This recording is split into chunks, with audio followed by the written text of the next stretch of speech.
seterusnya adalah proses. Di bawah di video pertama adalah pembinaan tapak dan di video kedua adalah pengisian maklumat dan bahan.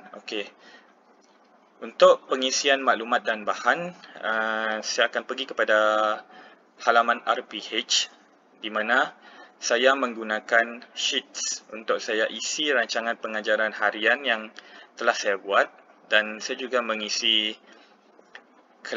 meletakkan kalender sebagai kalender dan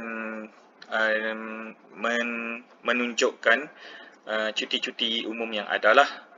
Kemudian saya menggunakan images untuk saya isi image GIF yang seperti yang dipaparkan di sini dan juga di sini. Dan saya juga menggunakan text box. Selain daripada RPH, saya juga mengisi bahan maklumat di dalam bahan pembelajaran.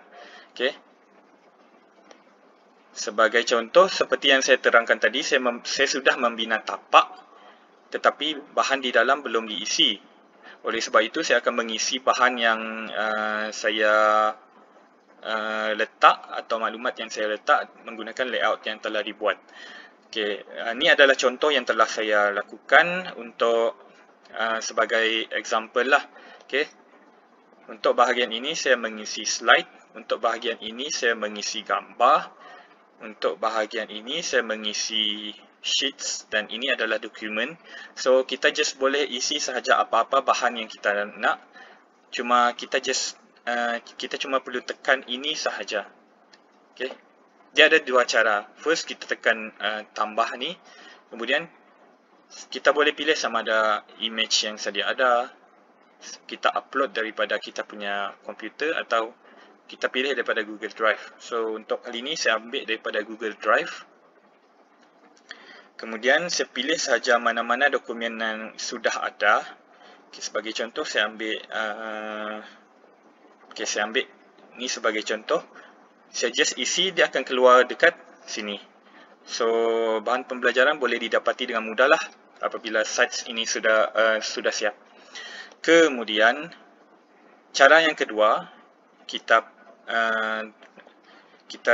scroll down ke bawah dan kita pilih dulu bahan yang kita nak. Sebagai contoh, saya nak letak ini.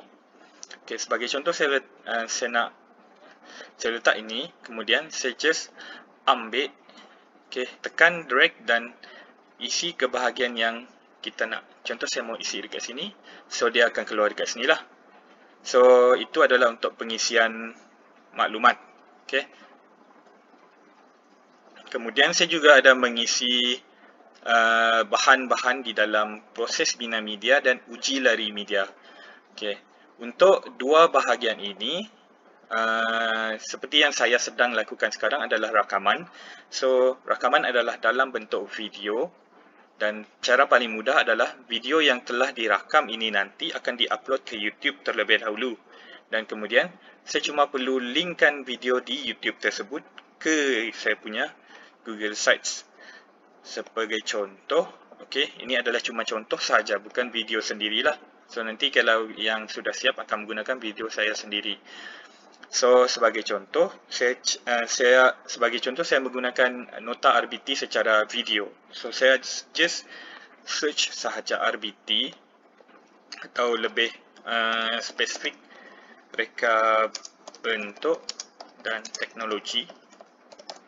Ini juga boleh digunakan sebagai pengisian maklumat bahan pembelajaran lah. So dia keluar, kita just select dan automatik dia akan keluar dekat situ.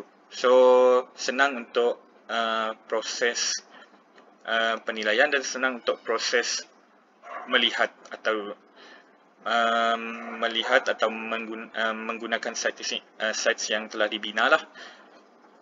Kemudian untuk proses bina media juga sama, sebab kedua-dua bahagian halaman ini menggunakan video sebagai poin utama untuk menerangkan apa yang terkandung di dalam halaman tersebut.